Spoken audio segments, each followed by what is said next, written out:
Okay, so first I kind of want to walk you guys through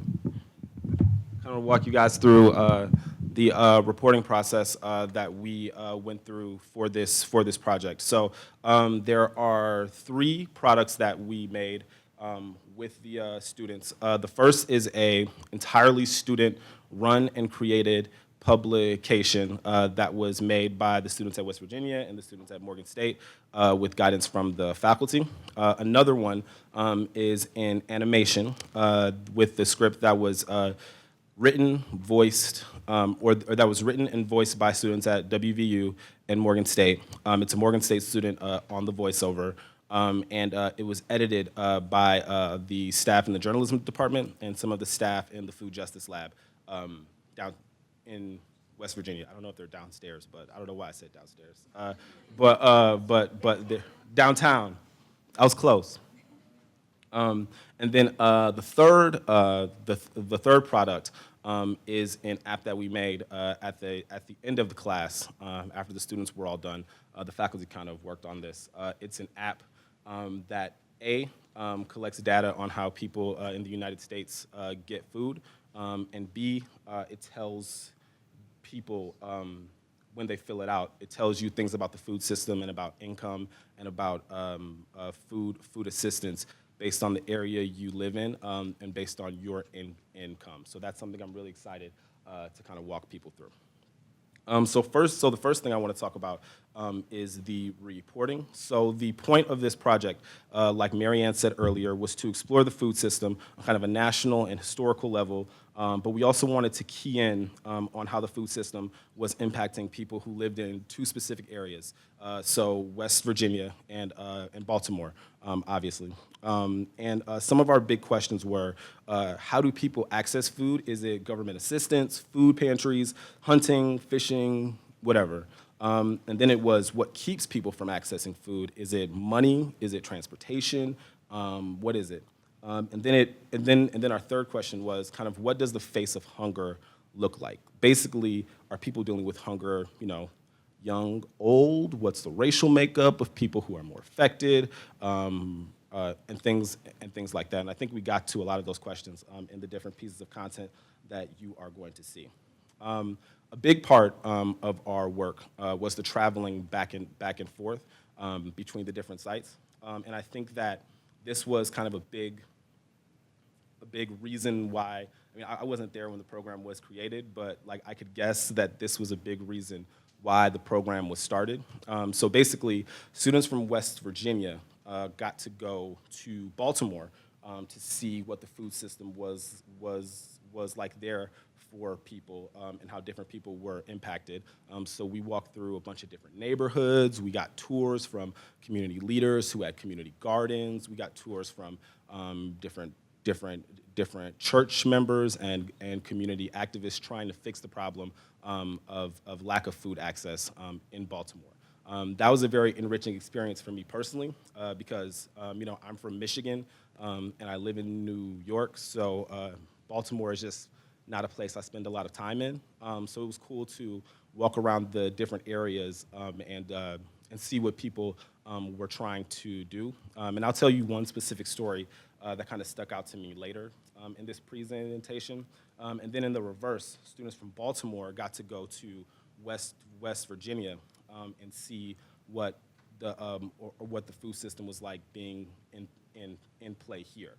So I think that was very interesting for me too, as a person who, I'll admit, before this project, like I had never been here. I just never had a reason to come here.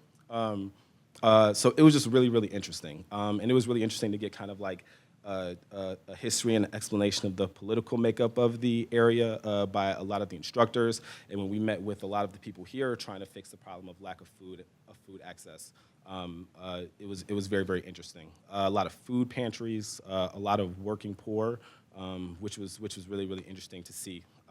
The trip to Charleston was really, really interesting because a lot of people. So we did two trips here. We did two trips or one. 3, okay. So 3 total. Yeah. So we we did one where we hung out here, and then different students got to go to different areas in West Virginia, and then we did one where we camped out specifically in Charleston, and that was pretty cool. As a person who had never been to Charleston before, students got to go to a lot of different food banks, a lot of different food pantries. There's one place in Charleston, it's kind of like a cafeteria like thing going on where people basically go in there and they get free food. The thing about that was really exciting. I think it was Simone and Hillary who came back and talked to me. Simone and Hillary are two students. When they came back, I was like, what did you guys find there?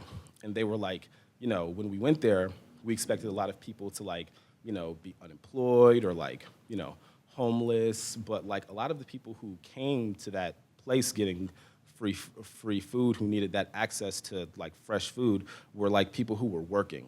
So it was kind of they were just they didn't have enough money to afford what they needed to eat. So that was really interesting to me. When I think of lack of food access and impoverished areas, I don't know why West Virginia was never a place I really thought about, and I think that's because I had just never been here, and I just never had a reason to learn about the food access system in West Virginia. So this was a good chance to kind of see that. So there was one story, or there was one situation when we were in Baltimore. We had looked online, before we left. We were trying to figure out all these different places that we could go to kind of talk to people about this kind of question of, how do people get food here, and, what's the problem with the lack of food access in these certain areas. So we looked online, and, we saw this community garden that we found on Facebook, I think. I think it was Ashina and a couple other people in her group. We found this community garden on Facebook. And when I saw it, I was like, yo, this is great. They were it was a picture of, these two big dudes with these blonde kind of beards and bunch of tattoos. I'm like, oh, this is cool. These guys, they have their own garden in Baltimore. They must be from here, whatever. So I'm like, when we go here, we'll probably see a bunch of people going there to pick up fresh fruit, pick up fresh vegetables. It'll be great. So we went there, and nobody was there, and it was just these two guys planting and gardening and doing things. And I went up to Ashina because Ashina and her poor group, we sent them out there alone, and just nobody was there. And they were calling me, and they were like, yeah, nobody's here. And so side note, I'd never been a teacher before, so when they called me, I was I kind of grilled them a little bit. I was like, that's an excuse. It doesn't matter if anybody's there. You need to, you know what I mean? Because that's what people told me, right? So David was like, hey, we should go up there. And I was like, all right. And we went there, and nobody was there, legit. And I was like, well, why is nobody here? So we walked up to these guys, and we asked them. I was like, hey, why is this place kind of empty? There are homes around here. This is a neighborhood. People lived here. But the guys were like, they don't really trust us because we're outsiders. You know what I mean? And they were like, we're here in this community that we're not a part of, planting things and trying to get food to people, and people aren't coming over because they don't know who we are. And I thought that was really, really interesting in the sense that here are these two guys, they're trying to do good, but it's kind of I'm not saying that they had bad intentions, but I just don't think they were kind of going about it in the right way. And we had maybe an hour and a half discussion on that when we got back to Morgan State. We talked about it for an hour, and the students were were really, really lively about it, almost to the point where we didn't get any more work done that day. And then another thing that we saw in these different areas were certain people had access to food, but it was like access to bad food. So you could live in a certain area in Baltimore or West Virginia, and there's a corner store down the street from your house. Whether it's here or in Baltimore, those places just don't have things that people need. in order to, be healthy and get the nutrition that they need. Another thing that we noticed, I think it was Jasmine and a few other people in her group. They went to this market in Baltimore. It's like this huge market. I forget the name of it. Can somebody help me out?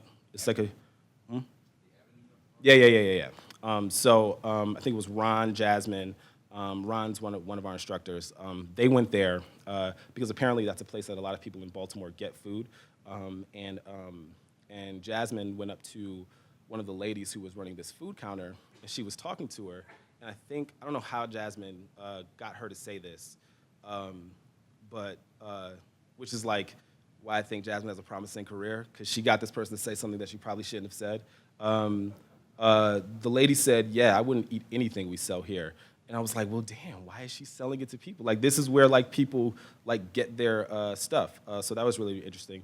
And while they were there, they also ran across a city councilman and talked to him, city councilman, and talked to him about food access in Baltimore. Totally on like a random. Like, I don't know if he was there like getting like something to eat. I don't know if he was like on like a tour, but apparently somebody recognized him, and the students, I kind of taught them to be fearless, and this is probably a thing they shouldn't have done, but they kind of just walked up to him and said, "Hey, you're a councilman, I'm a student, let's talk." So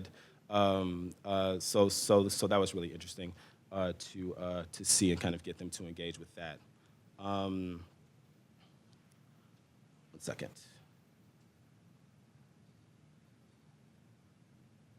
Okay, so the next thing I want to talk about, and then we're going to kind of get to the actual work and the actual projects that the students were doing.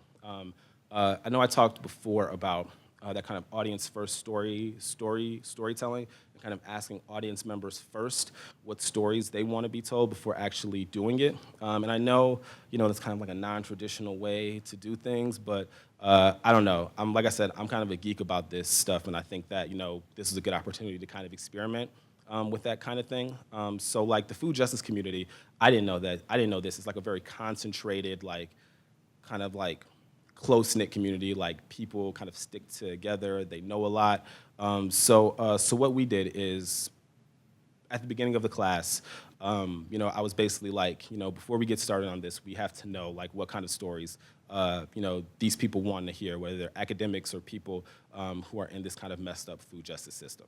So the first thing we did is we sent students out in West Virginia, and we sent students out in Baltimore to ask people, how do they access food? A few students went like outside of like a Walmart, and I think they got kicked out. So side note, my biggest fear was that like we were gonna send some of the students out there. So my philosophy is like, kind of get the story in whatever way possible. If you get in trouble, you get in trouble. And like I said, I'd never been a teacher before, and I realized like you can't tell students that. While we were talking, I think it was David or Trisha who was saying to me, she was like, "Yeah, John, like they could get arrested." And I was like, "Oh, yeah, they totally could." And I just didn't think about that like until after they went out there. So I was kind of like on pins and needles like during the whole thing. I was like, man, if one of these kids calls me and tells me like they're in the Morgantown, whatever county jail, or the Baltimore City jail, like I'm never going to be able to work in this town ever again. But they went there and they got some really, really great stuff. They sent us all their audio and all their transcriptions. It was a bunch of tape because each group did one, and that was kind of the inspiration for the questions that we put in our app. And then after that, we wanted to meet with some academics and some people who were really, really smart about this stuff. So the first thing we did, and probably the thing I forgot to mention, is that we engaged with the West Virginia University Food Lab downtown, and they kind of taught us a bunch of stuff about the food system. Josh, who was our kind of resident instructor from the food lab, he did like 3 really long lectures. 3 super long lectures on the food system. I remember a couple of the students saying, hey, when are we gonna actually get to work on stuff? And I'm like, well, before we go out there, and report on this stuff, like we need to have like a good knowledge base of like what people want and like what we're actually dealing with. So Josh told us a bunch of stuff about the food system. There was one class where he drew out like this big circle and talked about this big circle that he drew out for like 45 minutes. It was great. Josh has been like an invaluable resource. He helped edit a lot of the stuff for clarity and accuracy. And then after that, we met with 5 food justice community leaders who you're actually going to meet today. And the students asked them, what do you want to hear about? What stories do you think aren't being told? There was one guy, Teray Johnson, who has a community garden up in Charleston through his church, and he was telling the students a bunch of different things that he didn't think were being covered in this realm. I think that's about it. I think I'm going to get into the actual stories, the actual storytelling in a minute. Okay, yeah, sure.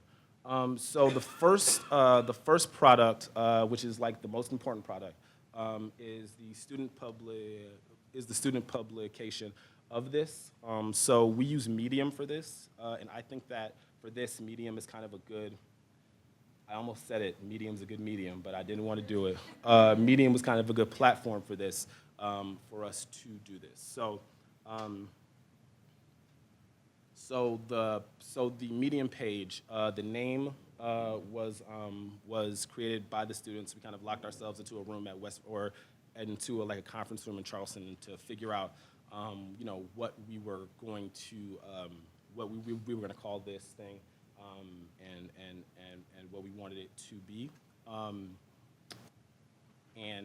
Each piece kind of dives into a question about the food system and food justice. This is entirely student created and entirely student led.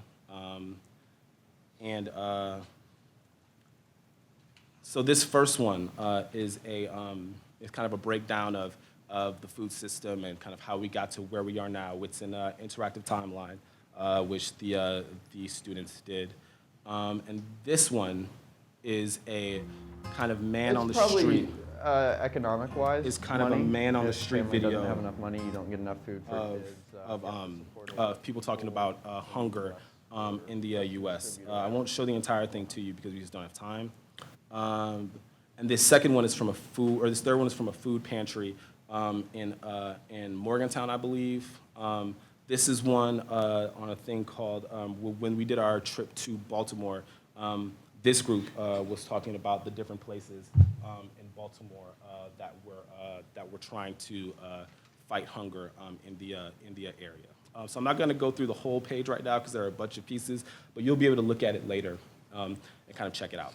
So the next thing I kind of want to go into is so one big question that we wanted to answer, or one big question that I kept seeing throughout our reporting was what is this question? What is this? Or the question of what is a food desert? And when I first got here, I thought a food desert was a place where people just don't have access to food. But after talking to Josh and some of the other people in the West Virginia food lab, they were saying it's actually much more complicated than that because you can be physically in a food desert, but if you say you live 5 miles from a grocery store and you don't have a car, then that's kind of your own type of food desert. If you don't have access to public transportation to actually get food. So this is an animation that was entirely student created. It was created by Jasmine Hawes, who's in the front row, and some other people in her group. It's voiced, the script, it's voiced and scripted by West Virginia University students, excuse me, and it was edited by me and Josh in our food lab, and the students worked with a freelancer to make this animation happen. So I'm just going to play this really quick.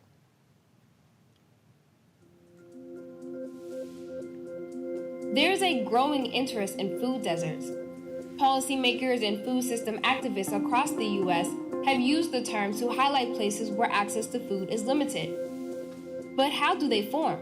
And what does it mean for the people living in these low-access areas? The U.S. Department of Agriculture defines a food desert as a low-income census tract. Residents have difficulty accessing nutritious foods through supermarkets and large grocery stores. The USDA says 13.5 million people are affected, and the vast majority of these individuals live in urban areas. But the overt focus on food markets often fails to take into account the different ways households can access foods, including state food assistance programs, private charities, and alternative food sourcing strategies like gardening and food sharing. Take McDowell County, West Virginia. The USDA does not list this rural community as a food desert, even though many of its residents experience food hardship. The food landscape changes as coal mining jobs disappear and purchasing power dwindles. Food markets respond to economic decline by shutting their doors, including the local Walmart Supercenter, which closed in January 2016. Many have turned to alternative food sourcing strategies, such as food charities, to close the gap. Residents of urban food deserts face a different set of problems. Baltimore's population of 620,000 is 30 times larger than that of McDowell County. While more transportation options may exist in the city, housing costs are higher, and race and class play a significant role in the ability of households to access sufficient food.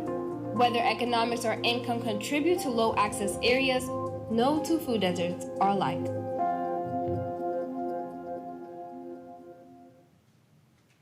All right, let's give it up for Jasmine and her group for that. I never understand what these related videos are. So that video was completely created by a student group. It was very complex. It was a very kind of crazy topic to really dive into, and I think they did a really good job. What we wanted to do with that is we wanted to break a complex topic down in a way that people could understand and kind of get to some of the complexities and answer some of the questions that were kind of floating around that subject. They worked with a freelancer for that, a freelancer we worked with when I was at the Center for Public Integrity, and they were super professional. They got things in on time, like they got it, and it was very good. And so the next thing I want to talk about, which is something I'm really excited about, is an app that we created that basically collects data on how people in America access food. And as you kind of fill out some of the answers, it tells you things about the food system and income and poverty, about where you live, based on your income and what you put in. So this was created by me and some of the other instructors. It was created using JavaScript. I don't know if anybody has ever worked with JavaScript in here before, but if you have, you know that once you go through it, you'll see that creating this thing was kind of a nightmare. But I'm excited at what we created. So I'm just kind of walk you guys through this. If you read the first bit, it says, we're on a mission to learn how people in communities across the U.S. access food, and we need your help. Your answers to the following questions will help us learn how people in America fill their fridges and will allow you to compare your food sourcing strategy to the rest of your state. Enter your income and zip code below to get started. So basically what this does is when people kind of fill out the different answers and respond to some of the different questions, that data then goes to a spreadsheet, and that spreadsheet is saved and can be used for identifying sources for later reporting, and it can be also used for identifying food access strategies in your specific area. The dope thing about this is anybody can use this. The open source is on GitHub, but anybody can just use this. Just hit me up, but you can just use it. So I'm going to get started. So let's say I live in Brooklyn. This is where I live. So let's say I live in Brooklyn, and I make $40,000 a year, which is crazy in Brooklyn, by the way. But so when you start it, it'll tell you how much below the annual median income you are, and then it'll give you a statistic on food cost and on food costs based on the zip code. that you put in. So when you put it in, it tells you how far behind or above the annual median income you are based on the state that you live in. And then it'll tell you, at least once over a 12-month period, nearly this % of people in your state did not have enough resources to cover their food costs. And the sources are right there on the bottom right. And then we ask you some things about your household. And all these questions are kind of based on the reporting that the students did and the tape that they got. And they were kind of answers that people were giving. We kind of saw a trend. And we also worked with the Food Justice Lab a little bit to figure out the right questions to ask. So once you tell the app how many people are in your household, it'll give you a stat. And this is a big one. I don't know if I can go through all 4 of these just because we're kind of running low on time. But I'll do SNAP and charities, actually. I'll do state and charities. So first it asks you, how do you get food? So the point of this is to figure out how people access food. So after talking with Josh, there are different ways, kind of 4 different core ways that people get food. That's either from a grocery store, state assistance, different charities, or the alternative, which is gardening, hunting, and fishing.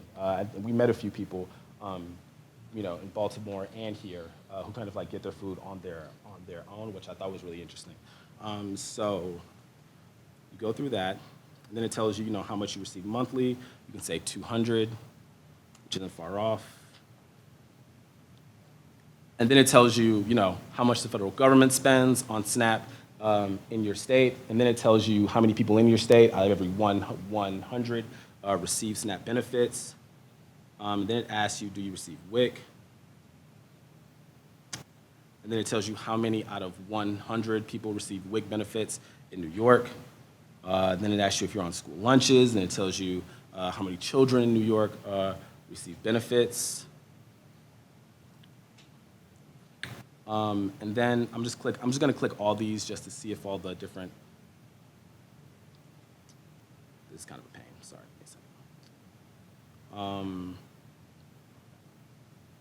And then it tells you at the end how many people in your state are food insecure.